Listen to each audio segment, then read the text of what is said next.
and it's bringing me out the dark.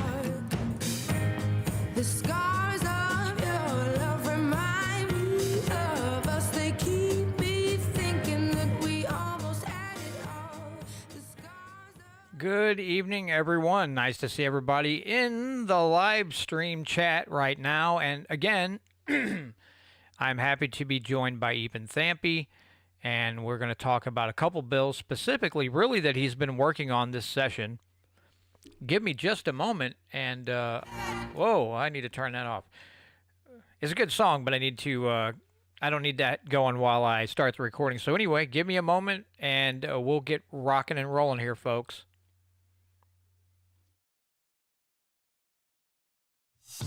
In the restaurant of life, we're putting freedom back on the menu. It's the Missouri Liberty Report with John Williams, working with grassroots organizations and legislatures to make Missouri the freest state in the nation. Let freedom ring. Good evening, everyone, and welcome back to another edition of the Missouri Liberty Report. And again, I'm happy to be joined by Eapen Thampy tonight. Before I get to Eapen, before we bring him up, just to let you all know, I had a discussion with I believe it's Ellisville police chief last week Sunday, right? Just this past Sunday, anyway.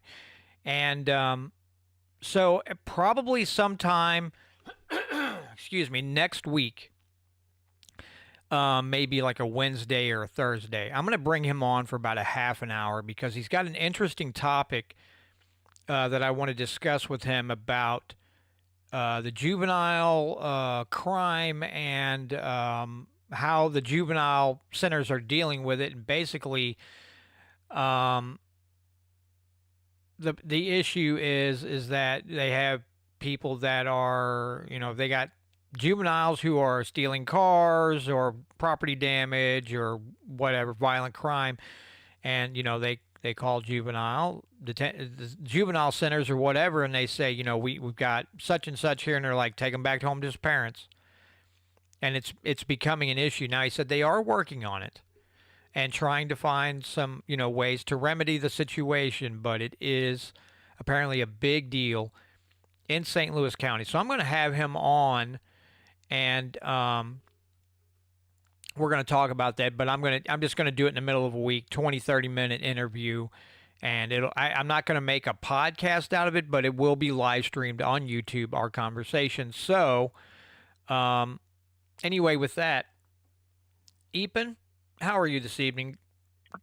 I'm fantastic, man. I'm out here in Kansas City. Had a long day, but a productive one, so. Well, Eapen, let's get right into it. Let everybody know what bills that you've been working on, because last session I know a big part of your duties were Ron Hicks's bill on recreational marijuana legalization, which was a fantastic bill. That when we all know the story, I don't want to rub salt into wounds here. But what are some of the things that you're working on this session to make Missouri a better place to live? Well, if you remember Paul Curtin, who passed our agricultural hemp bill in 2018, I now represent most of Missouri's hemp companies. So we were looking at ways to grow that industry and, remove barriers to further infrastructure and processing development. Very excited about agricultural hemp as a industrial commodity because it can replace so many products that are currently used for industrial purposes or like textiles, or there's just so many applications. I'm very excited about that. Then I've got a bill with Phil Cristofanelli that would protect Bitcoin miners and offer some legal and regulatory clarity for startups in the cryptocurrency industry.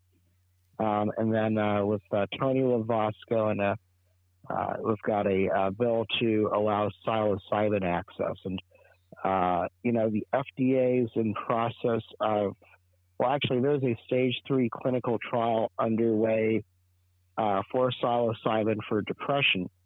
And once that's concluded, we expect the FDA to reschedule psilocybin so it's available by prescription probably next year.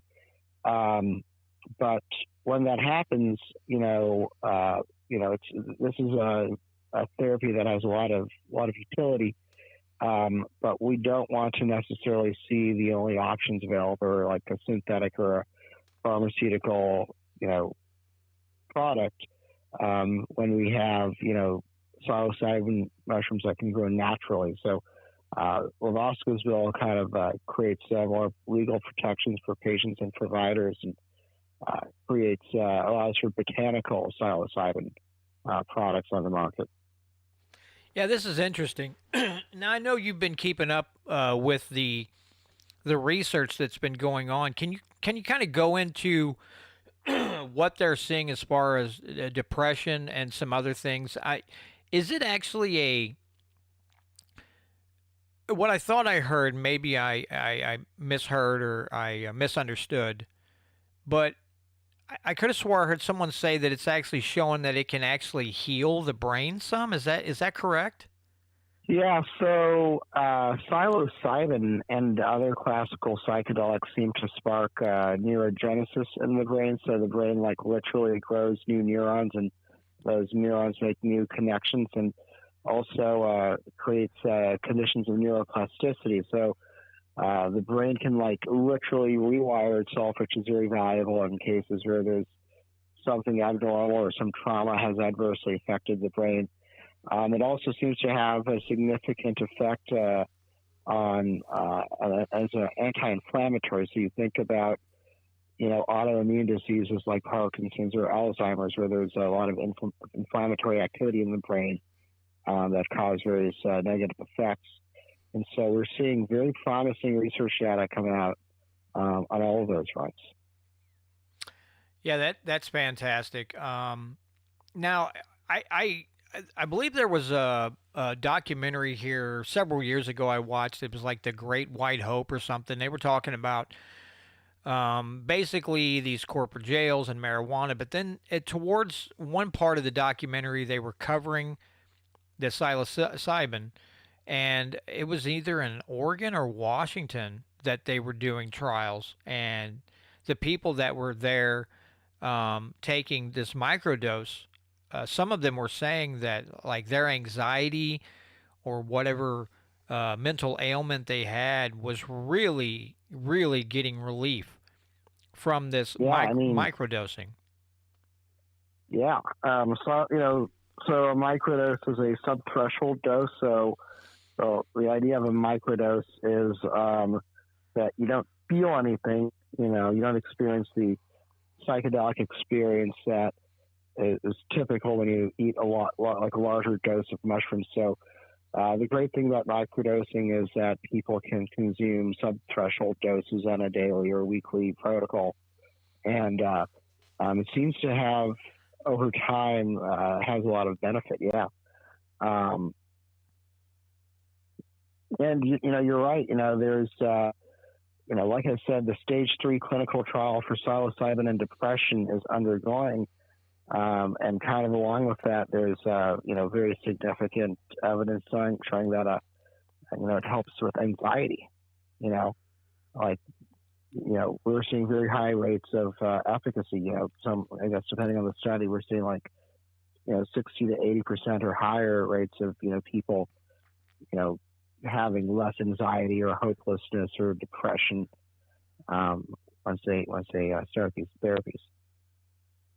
Yeah, and I have to agree with what you said a minute ago. Is I would also like it to stay as natural as possible, because I think when you do that, you get the most benefit. And then instead of them trying to synthesize something that's similar, I would rather just if people want to use the natural way, then they have that ability without worrying about. Well, just like marijuana for a long time, worrying about being arrested or whatever for being in possession of this. But yeah, I mentioned, it's funny when you talk about that too, because I've mentioned this to a couple of people and they're like, oh, well, I don't want to trip. I'm like, no, microdosing. I'm not saying go out there trip your behind off and then be like, oh, I don't feel so depressed. No, that's not what I'm talking about. I'm talking about small doses. Um, so is there a university here in Missouri that's researching this? Is it SLU or somebody that's researching this? I believe there are 2 clinical trials ongoing at Washington University. Washington. Okay. And then in Overland Park, there's a second set of clinical trials on psyilocybin and actually also DMT, dimethyltryptamine, which is like the active ingredient in like ayahuasca. If you ever hear of ayahuasca. I've heard of like Joe Rogan and stuff talking about DMT. Now, is that the same thing? You would do a microdose of that, and so of course You could. yeah. You could. Now, like DMT by itself is, I think, usually vaporized and inhaled. In clinical use, you usually see like an intramuscular injection. But in ayahuasca, which is a psychedelic tea that has a lot of high levels of DMT, that's consumed as a tea. Okay.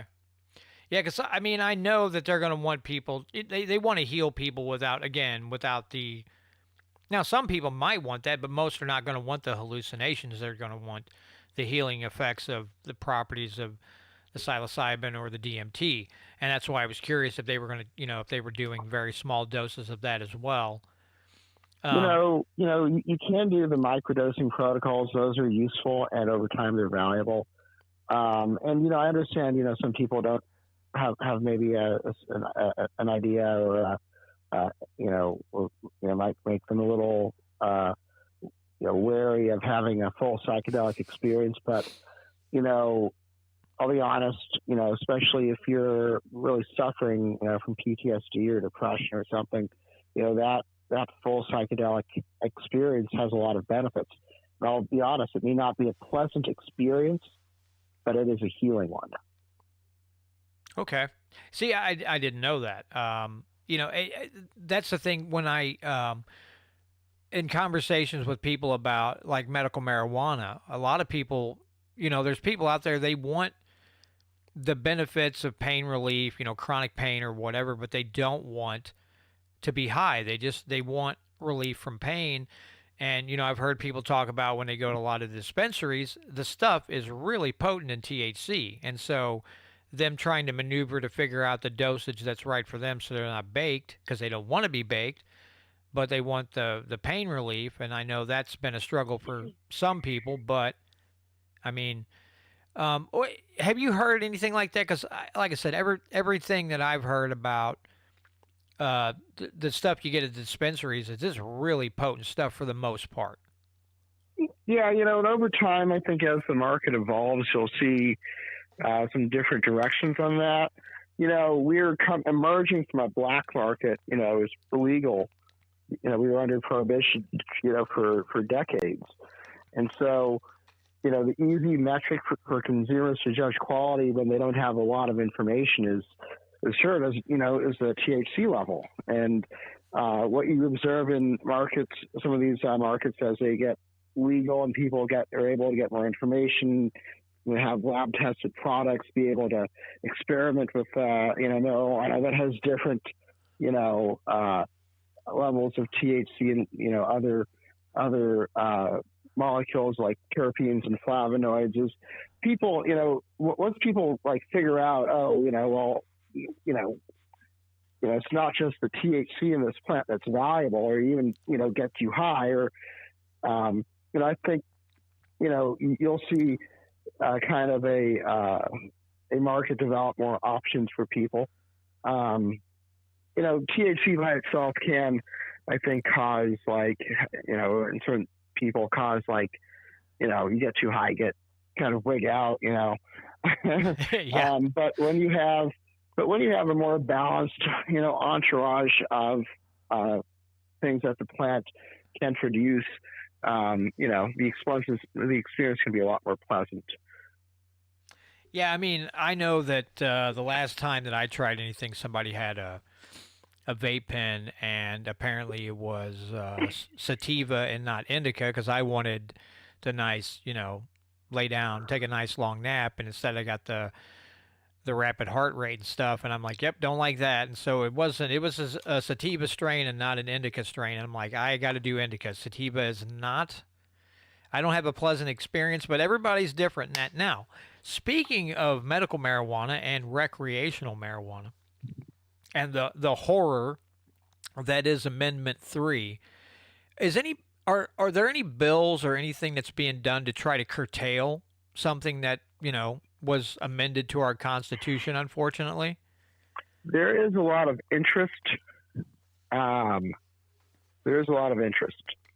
But, I'm going to take a kind of like measured and judicious approach to this because, like, quite frankly, we went up against the $8 million campaign of the, monopoly operators that wanted to control the market, and we had practically no money, right? So there is interest, but I'm not going to, and I just spent 14 years of my life working on this, right? So I kind of got beat up a little bit, and that's okay.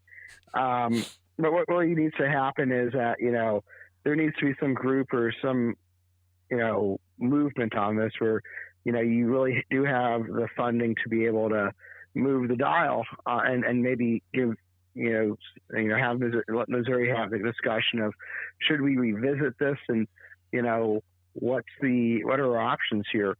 And I think that there will be a basis to do so sometime in the near future, maybe, because the federal government is in process of reviewing the scheduling of marijuana. So the federal government might actually come back and say to us, we're going to move marijuana to Schedule 3 or 4 or 5 or even take it off schedule entirely. And any change to, as long as the federal government moves it from Schedule 1, there's going to be a basis for Missouri to come back and say maybe we should look at how our state laws work here and what would be best for Missouri. So I'm optimistic, but kind of at the same time I want to it's gonna take some time. Yeah, it is, unfortunately. And again, I've said this many times, if our legislature had moved a little quickly and a lot of people were impatient and they thought, well, here's our chance to get recreational marijuana, not knowing what, other hells were laced in that 39-page bill. And that's unfortunate. I mean, we did our best to educate people, but the impatience, and I understand people getting impatient and wanting recreational marijuana because they're seeing the other states pass it, and they're like, why can't we do the same thing? It's kind of sad that people don't really know what they got themselves into on well, Amendment 3. the one thing that we did find out is that the more people knew about what was going on, the less they liked it. And that was particularly true of like the pro legalization majority. With less than $100,000, we brought that campaign down from about 70% approval to the final vote was a little bit over 50%, right? So, if we had another $100,000, if we'd been able to run radio ads, we probably would have, avoided the Amendment 3 deal and, had something better get passed potentially this year. Yeah, and with Ron Calzone, he had a map and showing, how many counties actually passed it to how many counties didn't. And, that brings up IP reform. There's a lot of people, including myself, that says it's too easy to change the Constitution, so we need some, IP reform in the state. And, then we have several bills introduced to do that. Some of them I don't like, and some of them, HGR 30 was the best one. HGR 43 has been making it through, and it could be amended to be as good as 30. But I would, I don't want the signature threshold going up. I want the vote threshold going up because, and I can't remember which one it was last year. We had one they tried to shove down through at the end of session, and it died in the Senate. But they wanted to raise the signature threshold way up because they said, oh, we're trying to keep the big money out of our state and amending our constitution. And we were all like, well, if you do it that way, the only people who are going to get enough signatures are those entities that can afford to pay all the gatherers, all these people holding the petitions and going out and getting the signatures. They're the only ones that will be able to amend the Constitution because they have the money to do it. Yeah. I like the idea that Ron Calzone has put out there, which is a concurrent majority. So that's a majority of the population and a majority of state house districts have to approve a constitutional change. And that protects, I think, us from like St. Louis and Kansas City and maybe a couple other counties being the, if you win the vote in 8 counties, you can carry any statewide issue, right? So we have 114 counties. I don't necessarily think it's like the best idea to, let St. Louis, Columbia, and Springfield and Kansas City, decide something that affects every part of the state. Right. Well, let's get into this because, listen, I'm not crypto savvy here, so you may have to really lay this out for me. I know a lot of my audience members have a better understanding of crypto than I do. So let's talk about this this Bitcoin like mining bill that you brought up at the beginning of the show. What is this all about? So Bitcoin is a digital currency, invented about 14 years ago. And the idea was to create a currency that did not exist under a mechanism of centralized control. And it can get a little technical to describe it, but like just on a basic level, Bitcoin is a digital currency that exists through a computer network, and anyone can create a part of that network if they have a phone or a computer. So when we say Bitcoin, we're not just maybe talking just about the actual currency, but also about the network that creates and makes the currency possible. The basic idea here is like everybody knows what a ledger is, right? A book of accounts, and cash goes in, cash goes out, and so forth. Well, and in a sense, you can think of money as that ledger, right? So like with Bitcoin, and you have this whole network of people running the Bitcoin program on their computers, right? The Bitcoin network is a ledger that's on everyone's computer, right? And it's updated every 10 minutes. And the whole idea is, it's protected, all the entries and all the communications and all the transactions are secured by cryptography. And when a transaction happens, it goes, the entire distributed ledger network is updated. So, and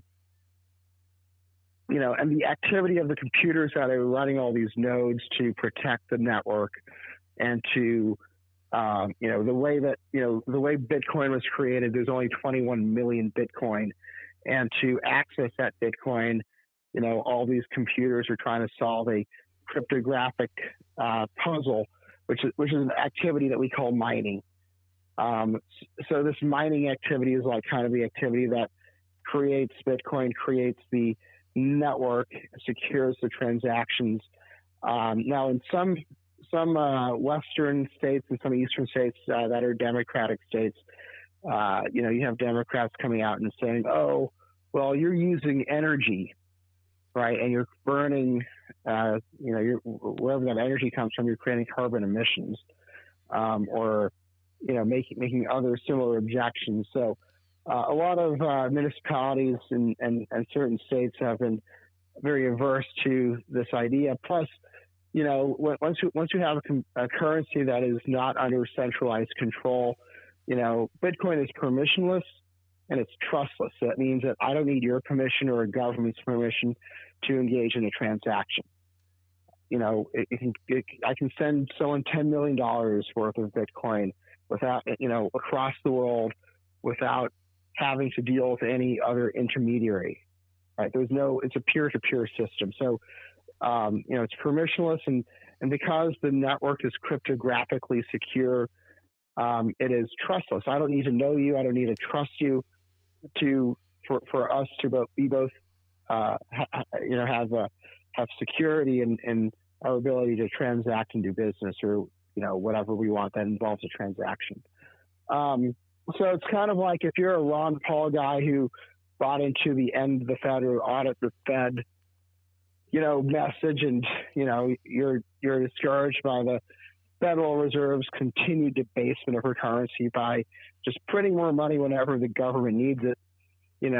A hard currency that can't be debased is the solution. Which is why you see some people advocating to a return to the gold or silver standards, which is not necessarily, it's not a bad idea. But in the modern age, with the system, the network that is created for this digital currency we call Bitcoin, it's a solution. It's a free market solution. And again, it doesn't depend on any government or any centralized authority to exist. So, some people get it. Some people sure still skeptical, but, it's an innovation that has a lot of potential to, allow for a little bit more liberty and a little less centralized control. And that's what I appreciate about it, that it's decentralized, and that the feds don't necessarily have control of it, and that's what I enjoy about it.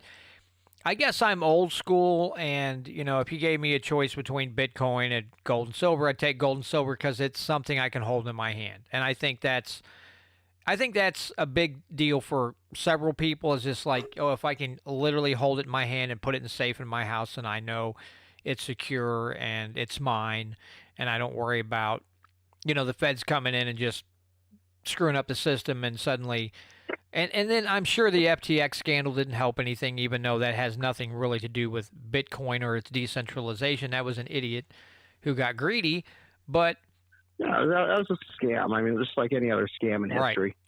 Right. So that's going to, but there's a guy at work, he's always talking to me about crypto. And he said that Bitcoin has taken a big jump in the last few days. I think he said it went up $3,000 or $4,000 the other day. And I was like, good Lord. And when Bitcoin takes a jump, it's not like a couple cents here or there. Bitcoin takes a jump. And well, the lay view of this is like, you think of the exchange dollar of U.S. dollars with Bitcoin. The true Bitcoiner doesn't think about that, because the true Bitcoiner looks at, because Bitcoin is a monetary system that can't be inflated or debased, right? One Bitcoin today is going to be one Bitcoin 100 years from now. That's how we look at it. Now, sure, if there's an exchange value with a governmental fiat currency, that's nice, right? And, as, people, move their savings or holdings from one asset class to another, Bitcoin is increasingly being seen historically as a safe asset to hold. So, that's kind of why there's fluctuations in the, fiat exchange rate versus Bitcoin. But, I see this as a currency that's never going to be able to be debased. Right. Yeah. That's so. Yeah, I mean, that is nice that, again, there's no central planners. They're not going to say, oh, there's, like you said, there's 21 million Bitcoins. Oh, now we're going to up it to 42 million, or whatever. They're not going to do that because they have a market cap at 21 million, and that's all there's going to be. I will say this, even though, again, I'm untrusting of something I can't hold in my hand, I love the technology, but I remember Bitcoin in its inception. And I remember that I'm not going to lie, I'm a little irritated because at the time when I was looking at it, I could have got a Bitcoin for about $9 or $10 a coin. Now, I could have put $40, $50 and bought 5 Bitcoins and just wrote it out. And when it hit, 60-something thousand dollars? I mean, good Lord. But so yeah, I'm kicking myself in the hind end for not getting in on Bitcoin in its inception, because when I first heard about it, I didn't really look into it, but I'm like, it. I can't remember the name of the show. There was a show on my friend Sam's network, and they were really talking about it a lot, and I just never took the time to try to understand it. These guys were talking it up, and the whole time they're talking it up, it's just slowly going up. Now, did I envision it hitting $60,000? No, I thought, oh, this is some fad. It'll lose its luster, and it didn't. It didn't. Yeah, I was I would dead just wrong. say, we still, true Bitcoiners, we think that we're still early. Like, even if Bitcoin were $60,000 today, I'd still be buying it, right? Because, like, I believe, and a lot of other people agree with me, Bitcoin is going to continuously over time increase in its exchange value. We expect, Bitcoin to be worth $1 million here in the next, few years. You know, um, and that's going to happen with more adoption, and people are going to see Bitcoin as an asset class that they can hold, that's not going to lose its value. And you think about, the sum total of all the real estate in the world, which is like some crazy amount, like $500 trillion, right? And as you successively see more adoption and you see more assets denominated in Bitcoin, that exchange value is going to continue increasing, we believe. Yeah, and again, it's helped that a lot of businesses started saying, "Yeah, we'll accept your Bitcoin for a transaction." And that really helps things, because people are like, "Well, I can get this, but what if I actually want to use it?" Because I know it's been several years ago. This younger guy had bought Bitcoin at an early stage, and I don't remember how many he had, but he decided, I'm going to go out and I'm going to buy a Lamborghini. Now, it took him a bit, but he finally found a bank that would take the Bitcoin, turn it into cash, and then literally went and paid cash for a Lamborghini. And I'm like, well, that's got to be an awesome feeling to sit there and get in on the early stages. And he still had Bitcoin left over. He didn't spend it all, but he had such a chunk that he's like, yeah, I'm buying a new Lambo. Like, and I would sat there like, I was looking at Bitcoin at $10. $10. Oh, I remember. Oh, it's like, oh, what a kick in the nards. But hey, you live and learn, right? Oh, yeah. So what else have you been working on lately? Even anything else? We've mentioned these two bills, but you're always working on something. Surely there's something else you've got in the works here. Oh, yeah, well, I'm kind of like dabble a little bit in everything. I'm talking to a lot of candidates right now that are going to run for office in 2024, or thinking of it. I'm always interested in hearing who's like the freedom-oriented guys. Our new state treasurer, Governor Parson, appointed an Indian American. That's Indian, Indian, not feather. So a lot of, immigrant Indians and, first or second generation Indian Americans are getting very excited about Missouri because, if you're an immigrant Indian like my dad, they've been here for 30, 40 years. You've probably made some good money. Most Indians who emigrate are very good at business, or they're doctors or engineers or something, very highly educated. And so they're now looking at Missouri as a place that's welcoming to them, where they can do business, so I'm talking to a lot of those folks because, there's also a geopolitical issue here, right? Because we might be at war in China, in 3 years, right? I mean, if we were at war in China, we have some real problems if we're so dependent on them for pharmaceuticals or electronics or semiconductors or textiles, right? And not only that, the more we trade with them, the more we help fund a government that's taking an increasingly aggressive posture to, the United States and our allies, and is spreading, a evil message, a truly evil, demonic message of socialism, and totalitarian control. So, India, on the other hand, we have a lot in common with the United States and also Israel, I would say, and not just in terms of our history. I mean, we're all former British colonies at some level. We're all English-speaking majority countries, but also in terms of values. So I'm excited, to see that, immigrant Indians and their, families and their children becoming more politically active. I think that's a really strong positive for the United States.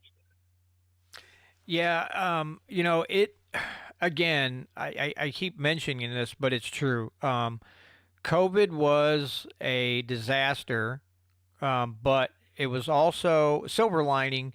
It got a whole heck of a lot of people who finally figured out that government intrudes where it doesn't belong constantly. And COVID was the last straw, especially if they were a business owner or something to that effect.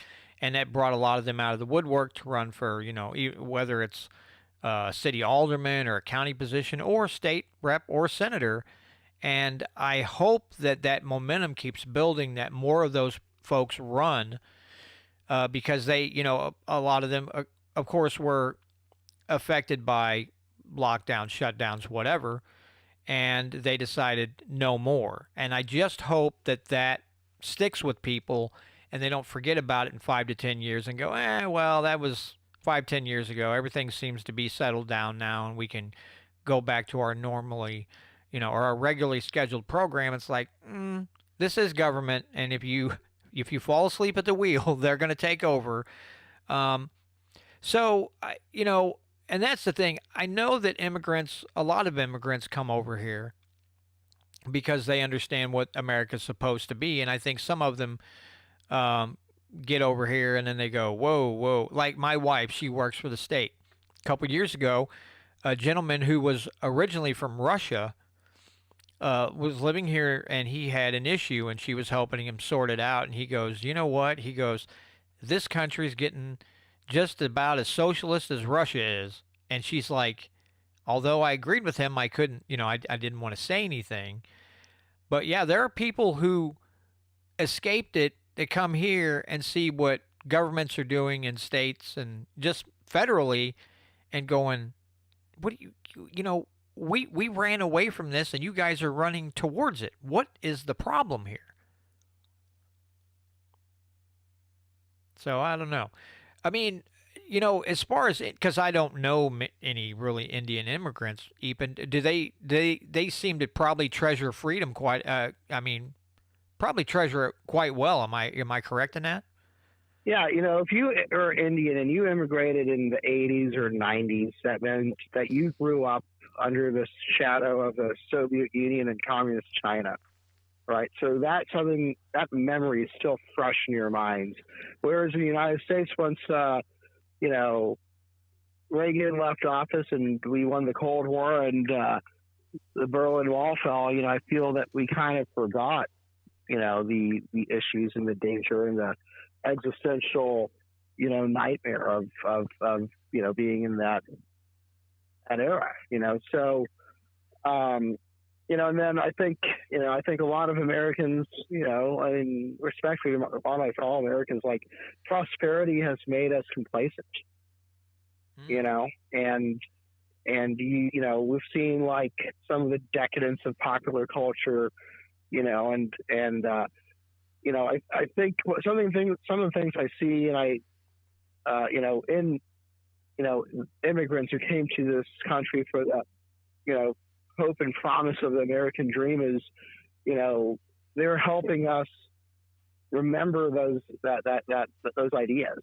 This country is supposed to be, the, candle in the wind, the city on the hill. Right, and we're the beacon of liberty to a world that is, there's a lot of places where, someone like me or someone like you who's a free thinker who believes in liberty, like, man, if I was born in China, I probably would not be alive right now. Let me tell you.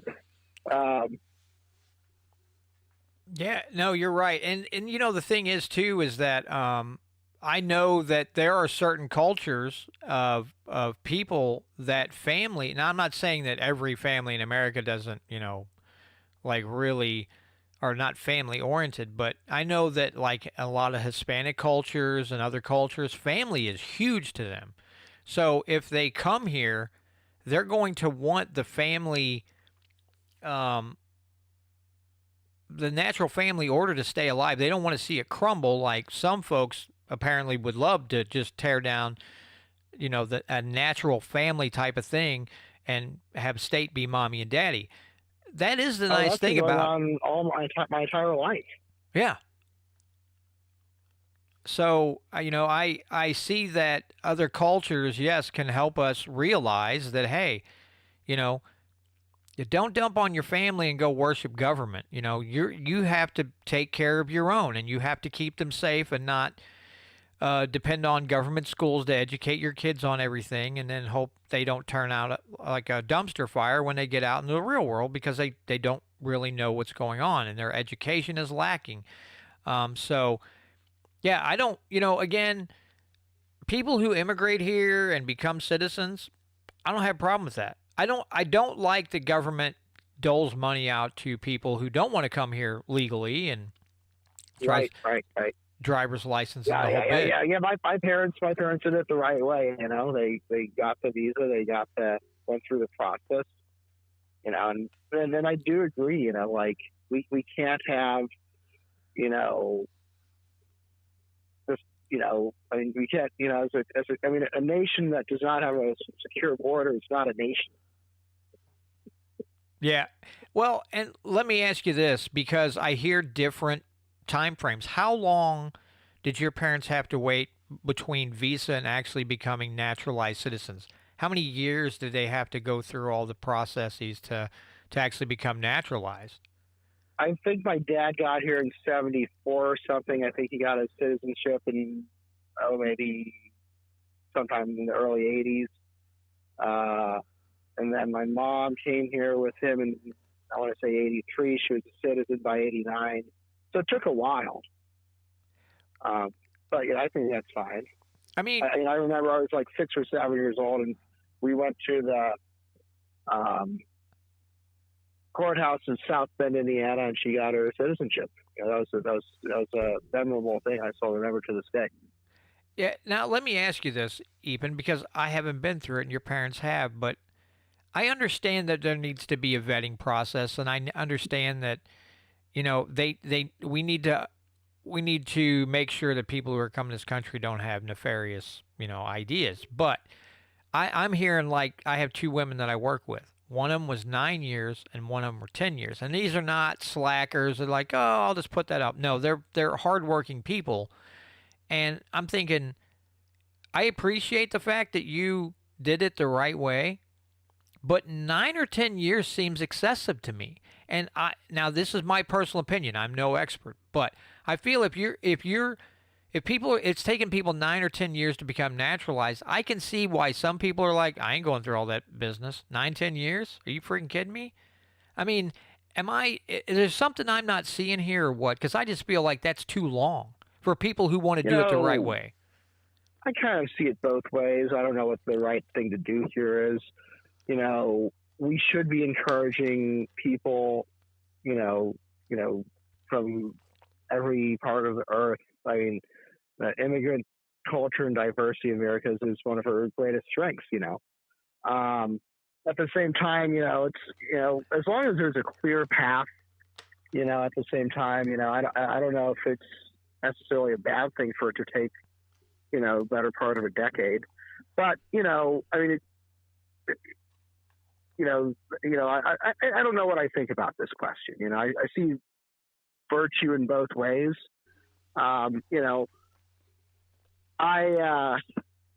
Most countries in the world right now in developed society are facing significant population challenges. Like, we're not repopulating ourselves. The birth rate in many Western countries is below the rate of replacement. And so that poses a lot of challenges, right? So, I mean, where are we going to get the workers to, keep this country running in 10 years.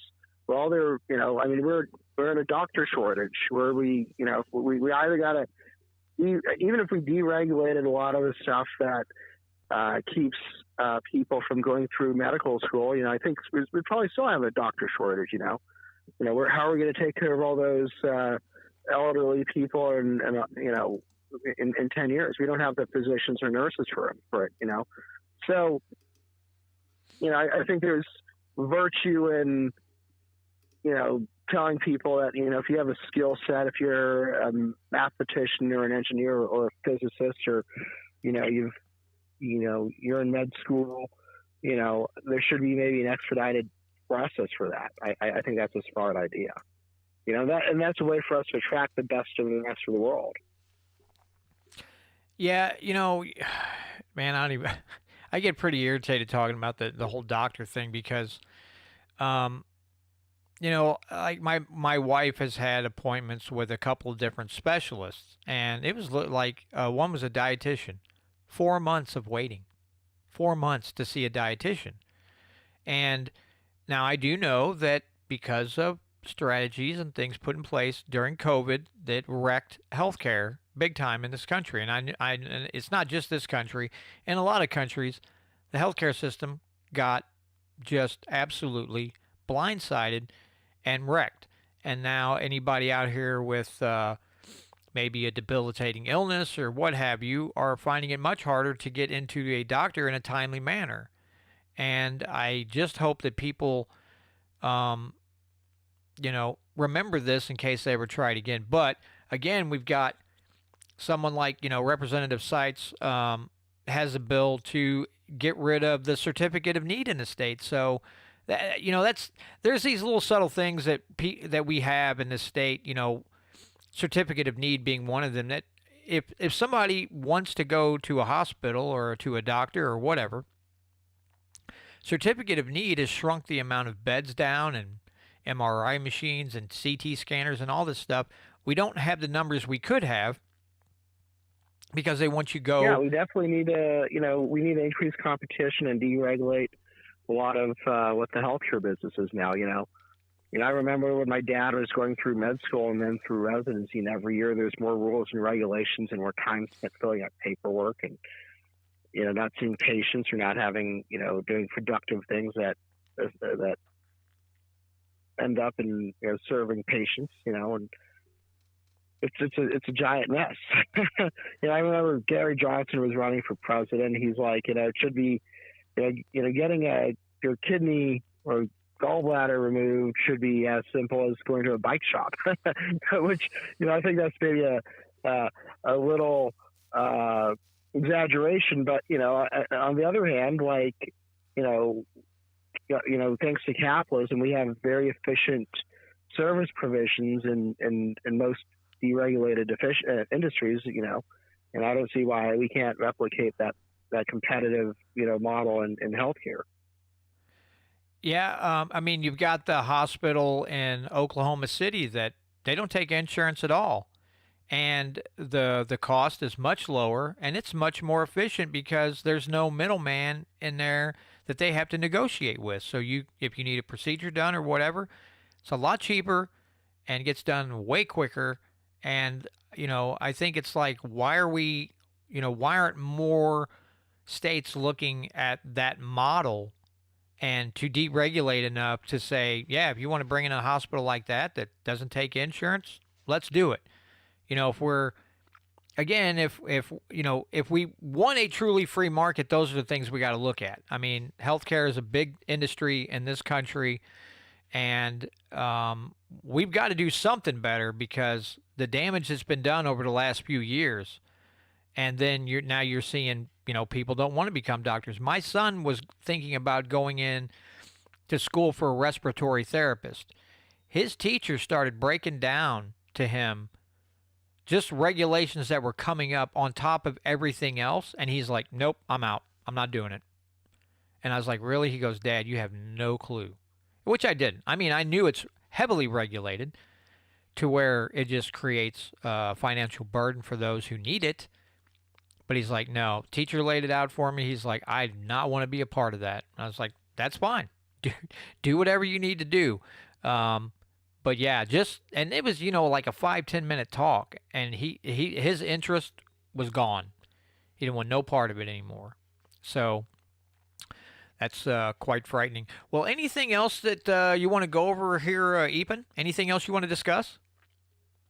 I probably, if I probably started on any other topics, it'd probably be another, 45 minutes. So, maybe we should wrap it up. And, I always enjoy being on your show. Let's try to maybe connect again in a month or two as our legislative session, kind of gets closer to its end. And, we can talk maybe about some of the political dynamics in our House and Senate, and we'll probably have a clear idea of what might pass and what might not. And, Okay, let me, I will be in contact with you shortly. I am booked out till the middle of April, so maybe right at the end of April might be a good time to have you on.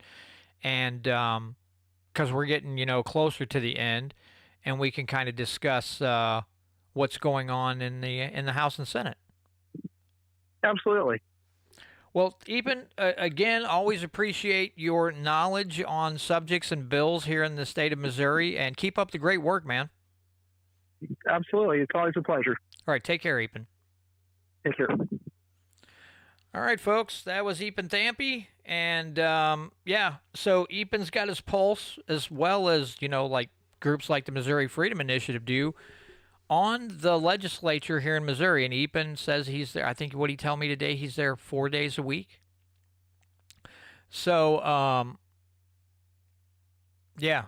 appreciate Eapen, and, I've got the pleasure of speaking with him face to face and interviewing him. And I do know that he desires Missouri to be free. And I've heard him speak on that several times, and I don't think he's some weirdo who's trying to pull my leg. Eapen is all about it. So, anyway, folks, I got about 4.5 minutes to kill here before we end the show. So let me open up. This is just a heads up, guys, for those of you especially that live closer or might be interested in it. So if I don't whack my microphone around like some kind of stooge. So I'm like April the 15th or April the 22nd, which I got to look and kind of think about this. But I'm thinking trying to have Michelle Latham here in Owensville, either the 15th or the 22nd of April, which would be a Saturday, to have her talk about the WEF here in Missouri, the Global Shapers group that's down in Cape Girardeau. And I was telling her probably April, having her up here, and that's the date that I am looking at doing. So one of those two Saturdays, we want to have Michelle up and have a conversation. Now, last time we used the bank basement. This time we might use a different venue. I've got to see how many people it holds. I think it should hold a decent-sized group. I'm going to verify that with that restaurant here in town that has a kind of a banquet room. And so I'm going to talk to them, see how many people it holds, so I know kind of how many invites to send out. I don't want people showing up and they can't fit in there. I don't want to make people mad. I want to fill the room, but I don't want to chock it full. And I also don't want to get the restaurant in trouble for being over the allowed amount due to fire code or whatever. So that's something I'm looking at. And no, I hadn't thought about having her join everyone at the Prepared Homestead meeting in Roby. That's something maybe I should bring up to her too, because I know they'd love to hear from her. But that's something that I'm looking at, folks. April 15th or April 22nd, having Michelle up here and to discuss with our local residents or anybody who wants to make the drive to have a conversation about this whole thing. Also would like to get Patrick back up here and Tom Martz back up here at the same time to discuss, Tom can discuss more on the Missouri Constitution. Patrick can kind of give everybody a legislative review and have another good meeting like we had back in, what was that, November, December? I can't remember which month it was. I think it was November. Heck, I don't remember. Old man brain, people. I got old man brain. So anyway, folks, next week, be sure to be here for Senator Eigel's L.A. Sherry. I believe you pronounce her last name Cootencooler or Cutencooler, something like that, Cutencooler. She's going to be joining me next week, and I have to call her and verify to make sure she's still going to be on. And then again in March, got a full calendar all the way to the middle of April. I do believe I'm going to try to have Roger Jackson on, and he's from Franklin County Republican organization, but Roger's good people too. So I'm going to try to have Roger on in April as well. So kind of looking at things, trying to get some new guests. And if I have to, I will do some midweek live streams, just if there's topics I need to cover, or do some short interviews with legislators, things of that nature. I can always do kind of a midweek little live stream too to talk certain topics. So I don't try to stick just to Fridays, but it is easier for me, but if I need to do one in the middle of the week as we get closer to the end of the legislative session, I have no problem with that either. I can do that as well. I may not be an hour because I won't record it and put it out for podcast. It will be strictly live stream. So anyway, with that, thanks everybody for joining me for another edition of the Missouri Liberty Report. Remember, next week, Sherry, Senator Eigel's LA, will be here to talk about her job. All right, thanks everybody. Appreciate you all tuning in as usual and checking out the live stream. And so just a heads up, I'm going to have so at the beginning of April, the first week of April, I don't know if Patrick's still in the stream or not. The April the 5th, I will be going in for some major dental work, and I mean major dental work, and basically every tooth in my head is going to be yanked out, and I will be getting dentures on top and bottom because my teeth are horrific, and so I'm finally done with it. And so April 5th I will be going in for that procedure. And so I don't know. I'm having it done on a Wednesday. I'm hoping by Friday the soreness is down a little bit, that I can learn to talk well enough to have Patrick on with me. But the first Friday of April, I may not be doing a show because I may be recuperating. It just, like I said, it depends on how much pain I'm in. And then I can kind of gauge it. And learning to talk with all new teeth is going to be a little crazy too, but it's something that I have to get done for my health. And if again, if you have bad teeth, people don't take you seriously, and I'm very self-conscious of that. So that is something that I'm going to remedy. I absolutely hate dentists. I had a horribly rough dentist as a kid. And then I had braces, and my orthodontist was a complete jackass. He was also not a very nice and easygoing guy, also rough. And they kind of did me in on dentists. So I hadn't gone to a dentist in 30-some years. And I paid the price for it, but now I seek to remedy said situation. So just a heads up, that is, I will do everything I can to do a show that Friday, but I may have to take a week off for recuperation and then come back full tilt the following week, and hopefully by then I can talk, because if I can't, well, everyone around me is going to enjoy the peace and quiet, but it's going to suck for me. But anyway, thanks again, folks. Really appreciate you, Maya, Voodoo Queen, Gary, Doug, Patrick, Tom Martz, Let's see who else was in here. Casey Rich was in here. Yeah, I think I got everybody. Oh, Sam I Am was in here also. Ganai was in here. So good to see all of you once again. And again, next week, Senator Eigels, LA, will be joining me to talk about her job, and I cannot wait because Sherry is awesome people. She's a great person and a very hard worker, and I can't wait to, because of course she works for Senator Eigel, and he's doing an exploratory run for governor, and she's kind of in the background. She's not in the background, but she's kind of in the background, does a lot of work.